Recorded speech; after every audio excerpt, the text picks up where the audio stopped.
দেখেন বন্ধুরা, এটা হচ্ছে প্যানাসোনিক রেডিও প্লাস টেপ। আমার আব্বু 42 বছর আগে সৌদি আরবে যখন থাকতেন তখন নিয়ে এসেছিলেন Panasonic radio plus tape recorder, cassette record করা যায়। এটা হচ্ছে অ্যান্টোনা, এটা অ্যান্টোনা, হ্যাঁ। আর এটা হচ্ছে টিউনিং, এটা ফাইন টিউনিং।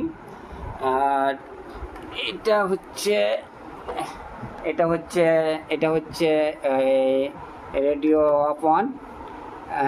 আর সিলেক্টর এটা হচ্ছে মিডিয়াম তখন ছিল, আর শর্ট 1 শর্ট 2। আর এটা হচ্ছে টোন, এটা হচ্ছে ভলিউম। আর এটা তো বললাম টিউনিং, এটা ফাইন টিউনিং, এটা অ্যান্টেনা। এটা ক্যাসেট প্লেয়ার, এটা ক্যাসেট প্লেয়ার অনেক দিনের আগের তো খারাপ মানে হয়ে গেছে, চলবে, কোনো অসুবিধা নেই। পিছন দিকটা ব্যাকগ্রাউন্ডটা এটা এই যে দেখেন Panasonic model number RQ565D SCTC। দেখো না, এইগুলো দেখে নাও। এটা ইন্ডাস্ট্রিয়াল কোম্পানি, মেড ইন জাপানের তৈরি। এগুলো লেখাগুলো অনেকদিন আগের তো, তাই দেখুন এগুলো সব আগে এইগুলোতে ব্যাটারি সেট করা যেত।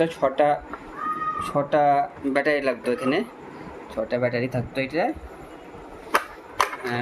আমাদের কাছে 42-43 বছর ধরে, মোটামুটি 42 থেকে 43 বছর আগে থেকে নিয়ে এসেছিলেন সৌদি আরব থেকে আমার আব্বু। মডেল নাম্বার দিলাম।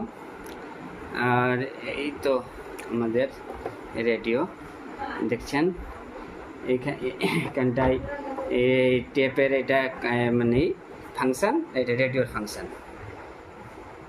হ্যাঁ, শর্ট 1 শর্ট 2 এগুলো ছিল তখন। এগুলোতে এই যে এগুলো থেকে আমরা তখন BBC লন্ডন, তারপরে রেডিও তেহরান, তারপরে ভয়েস অফ আমেরিকা, তারপরে রেডিও কোলন থেকে প্রোগ্রামগুলো দেখতাম। ইটালির প্রোগ্রামগুলো শুনতাম, শুনতাম তখন ছোটোবেলায়। এখান থেকে খেলাগুলো দেখতাম, শুনতাম। Medium, short 1 short 2। ঠিক আছে।